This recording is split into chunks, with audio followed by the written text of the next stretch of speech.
in the last lesson we talked about how a point on a line, everything on this side is a half line, everything on this side is a half line, and that. So the point actually separates it in three parts. So what about when we have a plane? And on that plane we have a line. The same thing is true. A line will separate the plane into three parts: the half plane, and the line itself.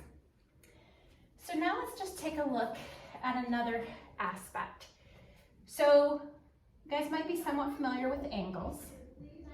This is an angle. This angle is made up of two rays, and they join together at a vertex. This is the vertex. This is one of the rays. That is another one of the rays. Still looking at this angle, when we're looking at the area that this makes up, because remember this would go on forever and this would go on forever. And so there's this area right here. This is called the interior of the angle. So the part that's less than 180 degrees. The part that's more than 180 degrees, all this out here, this would be called the complement, or the exterior of an angle. It's the complement of the union. Say we have a plane here, and we have a line here, and a line here. And then we will add some points. We'll add this one, we'll call it A, B, C, D, and E. So the first question is, name a set of, or two sets of collinear points. So we could say CA, or we could say CE, or we could say AE, or we can go up this line and say DA, DB, AB. So there are many that we could choose from. Now, let's describe two pairs of half planes and give the lines that determine them. So we could say that one half line is down here, and it's determined by the line CE. And we can label that line whatever we want. And then the other one is up here. We could also use this particular line and say that the intersection is BD and the half plane is on this side and on that side. All right, so here we're looking at this. If we were to name this angle, we would name it angle ABC. You always put one of them on one of the rays first, the vertex in the middle, and then C. You could also have done CBA. We don't have any other points labeled, so we could not name it anything else. But I know your homework has a lot more labels than that. And then it says give three other names for the angle, which we have given two. Okay. And then the next question says, name 3 points in the exterior of the angle. Well, I only put 2 in the exterior. So the exterior is going to be the part that is more than 180. So we have point E and point F in ours. And then name the point that is in the interior. Well, that's going to be inside the less than 180. So that would be the D. And then the two sides of the angle, that would be, we would write ray, make sure that it's a ray, BA, the vertex would go first,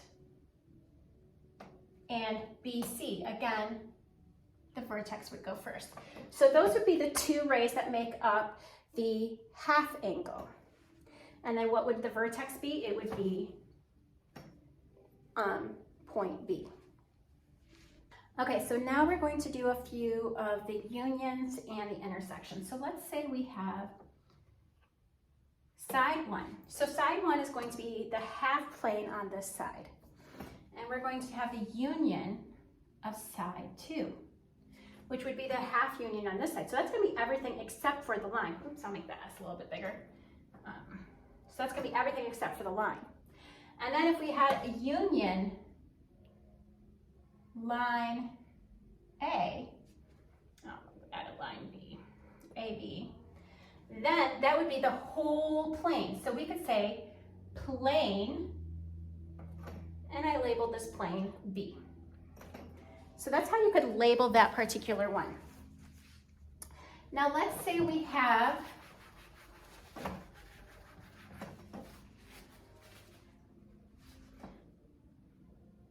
in your book, they just label the line a particular number. I think it's called K in your book. We'll just label this line A for right now, just for the sake of being congruent with what the book is doing. So let's say we have side 1 intersection, so that's going to be just a little bit, not all of it, of line A. Well, if we take side 1 and what crosses the A, that would be nothing. There would be nothing there.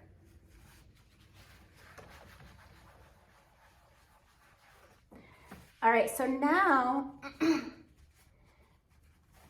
let's do side 1 union side 2, the complement of. All right, so side 1 would be everything up here. Side 2 would be everything down here. So this part would be side 1, side 2. But we want the complement, so everything except for those. Well, then it would just be line A. Because the complement of that, the only thing that is left is that line. Because remember, the line makes up the plane 3 parts, just like a point makes up a line, breaks up the line in 3 points. All right, and then the last one I want to do is side 1, union A, complement of. So we know that this would be everything, including that line and above. So the complement of it would be everything below, which is side 2. The last thing I want to do is I'm going to just draw a set of 3 rays. We'll call this A, we'll call this B, we'll call this A, we'll call it C, capital letters, D, E, and we'll call this F. Now let's say we have angle A, and this time we're going to do intersection, angle B. What do angle A and angle B have in common? They only have one thing in common, and that would be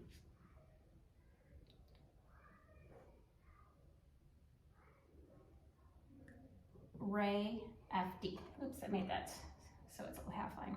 Ray FD.